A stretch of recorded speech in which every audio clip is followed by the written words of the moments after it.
अस्सलाम वालेकुम everyone, hope everyone is doing well. तो ये वीडियो कोई एडिट नहीं होने वाली है और ये किसी स्पेसिफिक टॉपिक के बारे में नहीं है। जो मेन टॉपिक है इस वीडियो का वो सिंपल है, ट्रेडिंग साइकोलॉजी। अब ट्रेडिंग साइकोलॉजी जो है ना, अभी तक मुझे इतनी इम्पोर्टेंट नहीं लग रही थी और ना मुझे इसके बारे में ज़्यादा सोचता था, लेकिन कुछ दिनों से मेरे माइंड में ट्रेडिंग साइकोलॉजी के बारे में बहुत ज़्यादा चीज़ें आ रही है। मेरा माइंडसेट, ये सब चीज़ें मुझे अलाउ नहीं कर रही प्रॉपर ट्रेड करने के लिए। और इस वीडियो में ज़्यादा चीज़ें एडिट नहीं होने वाली है, सिंपल रॉ और अनफिल्टर्ड वीडियो होगी, क्योंकि मैं रियलिस्टिक बात करना चाहता हूँ ट्रेडिंग की उस साइड के बारे में जिसके बारे में कोई बात नहीं करता, लॉसेस के बारे में। मेन मसला ये है ना यहाँ पर कि हाँ, आपके पास स्ट्रेटेजी हो सकती है, आपके पास स्ट्रेटेजी है, आपने बैक टेस्ट की, वो प्रॉफिटेबल है। पर प्रॉब्लम ये है कि हर किसी के पास स्ट्रेटेजी होती है, हर किसी के पास प्लान होता है, जब तक कि वो 5 लॉसेज एक साथ बैक टू बैक ना ले ले। जब वो एक लॉस लेता है, ठीक, पार्ट ऑफ द प्लान। दूसरी ट्रेड लेता है, लॉस। तीसरी ट्रेड लेता है, लॉस। एक के बाद एक लॉस। उसके जो ना,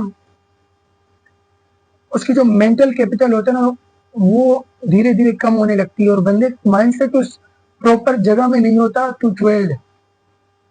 और ये चीज अभी तक मुझे इतनी वो नहीं लगती थी, पर अब मुझे पता चल रहा है कि ये चीज बहुत ज्यादा इंपॉर्टेंट है। क्यों? क्योंकि जब आप ट्रेड करते हो, आपका माइंडसेट सही पोजीशन में होना चाहिए उस रिस्क को एक्सेप्ट करने के लिए।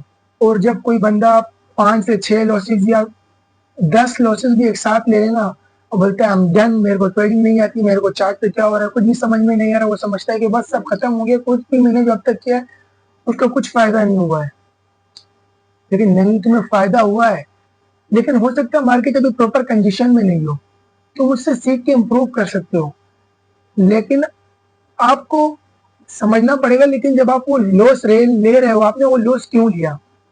अगर आपका वो एक अच्छा लॉस था, आपकी स्ट्रेटेजी फॉलो की गई थी, तो बिल्कुल अच्छा लॉस था, आपने ठीक किया, प्लान को फॉलो किया, तो वो एक गुड लॉस था, कोई बुरी चीज आपने नहीं की, सब कुछ प्लान के हिसाब से था, वो फैक्टर इन था। लेकिन अगर ऐसे भी सही लॉस अगर बंदा 5-6 ले लेता है ना, तो वो समझता है भाई बस गया, कुछ भी नहीं हो रहा मेरे से। तुम्हें समझना पड़ेगा। फॉर एग्जाम्पल, अगर आपके पास एक कॉइन है और आप उस कॉइन को 100 टाइम्स फ्लिप करते हो, आपने उस कॉइन को 100 टाइम फ्लिप करना है। ये चैलेंज मैं आपको दे रहा हूँ, आप अभी करें। एक कॉइन लो, उसको 100 टाइम्स फ्लिप करो, और जब भी आप सही हो तो 2 पॉइंट ऐड करो, और जब आप गलत हो तो 1 पॉइंट माइनस करो। और जब ये 100 टाइम्स आप करोगे तो आप देखोगे, हो सकता है आप 10 बार एक साथ गलत हो, लेकिन जब आपने वो 100 बार किया तो आप प्रॉफिटेबल होगे उसमें भी, हालांकि वो सिर्फ एक कॉइन टॉस है। तो आप क्यों नहीं समझ रहे कि ट्रेडिंग में आपको प्रोबेबिलिटीज पर डिपेंड करना है। आपके जो रिजल्ट है वो प्रोबेबल है, जरूरी नहीं कि आपने सब कुछ फॉलो किया तो आपका रिजल्ट एक भी नहीं होगा। और ये वीडियो में सिर्फ आप लोगों के लिए नहीं बना रहा, ये वीडियो में अपने लिए भी बना रहा हूँ, क्योंकि रिसेंटली मैं बहुत ज्यादा जो अभी मैं मार्केट में प्रेडिक्ट कर रहा हूँ, क्योंकि ट्रम्प के ट्वीट्स वगैरह से इधर उधर से मार्केट बहुत ज्यादा वॉलेटाइल थी और समझ में नहीं आ रही थी कुछ खास। मैंने कहा अभी तक जितना भी मैंने लर्न किया है क्या है, मैं जा रहा था सोशल मीडिया पे और चीजें मुझे सीखनी है, पर नहीं, और चीजें नहीं सीखनी, वेट करना है मार्केट को अलाइन होने का, और प्रोबेबिलिटीज पर यकीन रखना है, क्योंकि मेरे पास एक एज है। प्रोबेबिलिटीज पर यकीन करना है, क्योंकि अगर एक कॉइन टॉस को अगर आप 100 टाइम स्लिप करें और -1 करें जब आप गलत हो, और +2 पॉइंट करें जब आप सही हो, तो 100 टाइम्स, अगर 100 बार नहीं तो अगर 200 बार आप जरूर प्रॉफिटेबल हो गए, ये मैं आपको गारंटी दे रहा हूँ, आप एक करके देख लें। तो मैं अपनी ट्रेडिंग स्किल्स पर क्यों भरोसा नहीं कर रहा? क्यों? क्योंकि उस टाइम पर जब आप लॉस लेते हो, 2-3 बार लॉस लेते हो, तो आपका माइंडसेट एक प्रॉपर जगह में नहीं होता। मैंने सोचा कि अब जब भी ऐसा होगा ना, मैं जरूर एक ब्रेक लूंगा, अपने माइंड को फ्रेश करूंगा। या कभी ऐसा होता है कि मैं कुछ दिनों तक बहुत ज्यादा फोकस वर्क कर रहा हूँ, हाइपर फोकस में हूँ, तो 10-12 दिनों बाद मेरा फोकस हिल जाता है और मैं बर्न आउट सिचुएशन में आ जाता हूँ, कुछ करने का दिल नहीं चाहता। उस टाइम पर मैं वो चीजें करता हूँ, मैं डेली गोल सेट नहीं करता उस टाइम पर, मुझे करने हैं पर अभी मैं उस पर इम्प्रूव करूंगा। मैं डेली गोल सेट नहीं करता, मैं बस चुपचाप जो जो चीजें मुझे लगता है कि मुझे करनी चाहिए, इंपॉर्टेंट है, वो करता हूँ। लाइट थिंग्स, मतलब ज्यादा बैक टेस्टिंग पर ध्यान नहीं लगाता, बस वीडियोस वॉच करता हूँ, कंटेंट जो कि जरूरी है, पॉडकास्ट वगैरह, वर्कआउट, थोड़ी बहुत चीजें जो कि जरूरी है वो करता हूँ।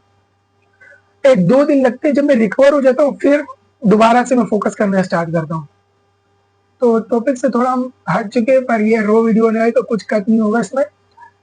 जो मैं बात करता प्रोबेबिलिटीज की, तो आपको फोकस करना उसमें, क्योंकि अगर आप रैंडमली भी चॉइस प्लेस करते हो ना, और जब भी आप रॉन्ग हो, आप -1% ले रहे हो, जब आप राइट हो तो +2%, over 100-200 tweets you can come out ahead with a profitable strategy। तो जब आपने इतना कुछ सीखा है और आपको पता है जिस टाइम आप ट्रेड इंटर करते हो हाई प्रोबेबिलिटी है कि ट्रेड आपके फेवर में जाए, देन आपके लॉस में जाए, मतलब आपके जीतने के ज्यादा चांसेस है उस टाइम पर जब आप ट्रेड इंटर कर रहे हो। तो आप उस पर बिलीव क्यों नहीं कर रहे हैं? मतलब मैं भी उस पर बिलीव नहीं करता, इसलिए मैंने सोचा है कि मैं अपनी ट्रेडिंग साइकोलॉजी पर काम करना स्टार्ट करूंगा, और जितने लेसन सीखूंगा वो सारे मैं इस चैनल पे डॉक्यूमेंट भी करूंगा। और इसके अलावा जो एक इम्पोर्टेंट बात मेरे को समझ आई है ना, कि जब आप इमोशनल हो जाते हो, जब फॉर एग्जांपल अगर मैंने 2-3 लॉसेस ले लिए और मैंने सही एंट्री मुझे नहीं मिली, मेरा स्टॉप लॉस सही जगह पे, हमेशा स्टॉप लॉस तो आपकी मर्जी जहां पर भी लगाओ, पर आपको एंट्री सही नहीं मिली। फॉर एग्जांपल आपको इस जोन में एंटर करना था पर आपकी एंट्री थोड़ी लेट हुई, there is no such thing as perfect entry और अ परफेक्ट ट्रेडर। हो सकता है आपकी एंट्री थोड़ी लेट हो गई, उससे फर्क नहीं पड़ता, हमेशा आप परफेक्ट नहीं रहोगे, आपकी एंट्री थोड़ी बहुत आगे पीछे होगी, हो सकता है आप ट्रेड से बहुत जल्दी निकल जाओ बाहर, गलती से आप पे कोई बटन क्लिक हो जाए जिसकी वजह से आपके सारी ट्रेड क्लोज हो जाए। आपको उस टाइम माइंडफुल रहना है और अपने एक्शंस जो आप ले रहे हो ना उन पर फोकस करना है। आप क्या सोच रहे हो, मतलब आपकी माइंडफुलनेस की प्रैक्टिस करनी है, आप क्या सोच रहे हो इन द मोमेंट। जब आप माउस को टच करने वाले हो, कोई फालतू सा डिसीजन लेने वाले हो, उससे पहले आपको अपने माइंडफुल दिमाग में सोचना कि अगर मैं ये चीज करूंगा तो क्या ये मेरे लिए फायदेमंद है या नहीं। आपको इन द मोमेंट अपने को कैच करना है, क्योंकि वही टाइम होता है अपने को रोकने का। बाद में तो सब लोग बोलते हैं मैंने ये गलत किया वो गलत किया, लेकिन नहीं, जब आपका दिल चाह रहा हो, मार्केट मूव कर रही है, आप एक मार्केट में नहीं हो, तो आपने क्या करना है, उसको चेस करना शुरू नहीं करना, अपने आप को रोकना। अब वहां से आप क्या करें कि आप कंप्यूटर छोड़ के बाहर भी मत जाए, आप वहीं पर बैठे प्राइस को देखें।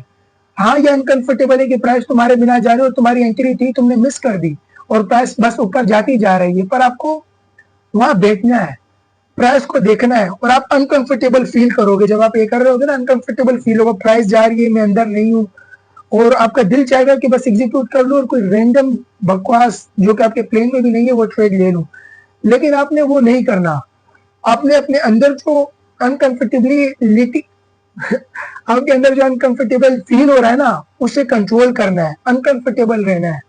You have to feel comfortable in being uncomfortable. आपको पता होना चाहिए कि ट्रेडिंग में जब ऐसी सिचुएशन आएगी तब आप अनकंफर्टेबल फील करोगे, आपका मन चाहेगा कि आप वो एक्शन लो जो आपको नहीं लेना है, पर आपको फिर भी खुद को रोकना पड़ेगा। अनसर्टेनिटीज के अंदर भी आपको कंफर्टेबल रहना है। जब आप अनकंफर्टेबल और मार्केट मूव कर रहा है, आपको अपॉर्चुनिटी नहीं मिल रही और आपकी ट्रेड मिस हो चुकी है, तब भी आप वहां बैठ के उसे देखें, ट्रेड मिस हो गई, आपका मन चाह रहा है इंटर करने का, कहीं मत जाओ, अपने आप को रोक के रखो, ना ट्रेड इंटर करो और ना बाहर जाओ, बस देखो मार्केट को कि मार्केट क्या कर रही है और अपने आप को रोको। जब आप अपने अंदर वो कंट्रोल बिल्ड करना शुरू करोगे ना, तो अगली बार जब वो होगा ना तो आपके अंदर कंट्रोल बिल्ड हो चुका होगा और आप अपने को रोक पाओगे। और mindfulness is one of the most important thing जो मुझे अभी रियलाइज हुआ है। माइंडफुलनेस बहुत ज्यादा जरूरी है, क्योंकि आप जब सोचते हो जो आपके दिमाग में चल रहा है, इन द मोमेंट आपको पता नहीं होता कि आप क्या कर रहे हो, क्योंकि आपका सबकॉन्शियस माइंड जो है ना, जब आप 2-4 बैड डिसीजंस ले लेते हो, आपका माइंड जो है ना ऑटोमेटिक ऑटो पायलट पे चला जाता है और आप बेकार डिसीजंस ले लेते हो। और मैंने अपना परफॉर्म अकाउंट भी ऐसे ही ब्लॉक किया था कि बस मेरे से कुछ 2-4 गलतियां होंगी और बस फिर मैंने बोला बस मैं फुल पोर्ट और रिस्क फुल कर दिया और बस वो अकाउंट ब्लो हो गया। तो इसमें गलती किसकी थी? ऑब्वियसली गलती मेरी थी। अब मुझे फोकस करना है माइंडफुलनेस पे, क्योंकि इन द मोमेंट जब मैं वो एक्शन लेने वाला हूँ ना, मेरे को माइंडफुलनेस होगी, मैं अपने दिमाग में सोच सकूंगा कि मैं क्या सोच रहा हूँ और मैं क्या एक्शन लेने वाला हूँ। जब भी मैं ये सोचता हूँ मैं क्या एक्शन लेने वाला होता हूँ, आपको पहले ही अपने दिमाग में पता होगा कि अभी मेरे दिमाग में फोमो हो रहा है। आप सोच रहे हो कि अभी मुझे फोमो फील हो रहा है। आपको अपने माइंड को और खुद को अलग अलग रखना है। ये बात समझ में नहीं आ रही? मतलब फिर भी आपको अपने माइंड में आपको उस टाइम ये सोचना है कि आप क्या सोच रहे हो। इन द मोमेंट आपको ये सोचना है कि आप क्या सोच रहे हो। जैसे अभी आपका मन चाह रहा है कि फोमो मतलब ट्रेड मूव हो रही है और आपको इंटर करना है, तो आपने क्या, आप सोच रहे हो कि मुझे फोमो फील हो रहा है, मुझे फोमो फील हो रहा है, तो उसी टाइम आपने ये सोचना है कि मुझे खुद को कंट्रोल करना है, कंट्रोल करना है। अब आपका ऐसे स्लोली स्लोली कॉन्फिडेंस बिल्ड होगा, आपकी मसल जो है ना स्ट्रॉन्ग हो जाएंगे। और ये चीज मैं खुद भी अप्लाई करने लगा हूँ।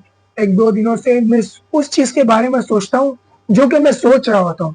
अब ये थोड़ा बेवकूफ जैसा लग रहा है, लेकिन ये बहुत ज्यादा इंपॉर्टेंट है और मतलब ये बहुत ज्यादा हेल्प करता है। आप खुद ही अप्लाई करके देखें। इन द मोमेंट जब आप कोई गलत डिसीजन लेने वाले हो, चाहे वो किसी के साथ आपका आर्गूमेंट हो रहा हो, किसी के साथ आपकी लड़ाई हो गई है, आप गुस्सा हो, तो आप सोचो मैं गुस्सा हूँ, मेरा माइंड अलग है। अपने माइंड से अलग कर रख के सोचो कि हाँ मैं गुस्सा हो रहा हूँ, मैं गुस्सा हो रहा हूँ। और आपको पता चलेगा कि मैं आगे गुस्सा होने के बाद क्या डिसीजन लेने वाला हूँ। तो आपने खुद को उस मूवमेंट में कंट्रोल करना है। और ये हमारी पूरी लाइफ में हमें हेल्प करेगा, सिर्फ ट्रेडिंग की बात नहीं है। चाहे आप गुस्सा हो रहे हो, जो भी, आपको हर इमोशन को कंट्रोल करने में हेल्प करेगा अगर आप पता लगा सको कि इन द मोमेंट आप क्या सोच रहे हो।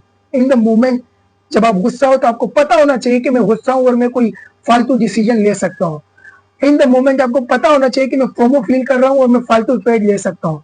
और इन द मोमेंट आपको पता होना चाहिए कि मैं बर्नआउट फील कर रहा हूँ, मैं अच्छा फील नहीं कर रहा और अनकंफर्टेबल फील होगा काम करने में, लेकिन फिर भी आप वो करो। That's when you become the best version of yourself. और ये वीडियो इतनी थी। होप आपको वीडियो पसंद आई होगी। और इस वीडियो में मैंने खुद के लिए भी लेसन रखे हैं। मैं खुद भी ये वीडियो बाद में देखूंगा और जितनी भी चीजें मैंने इसमें बात करी है बहुत ज्यादा वैल्यूबल है और ये चीजें मैं खुद अप्लाई करने लगा हूँ। तो मैं खुद भी अप्लाई कर रहा हूँ, आप भी करें, जरूर फायदा होगा। And I will see you in the next video.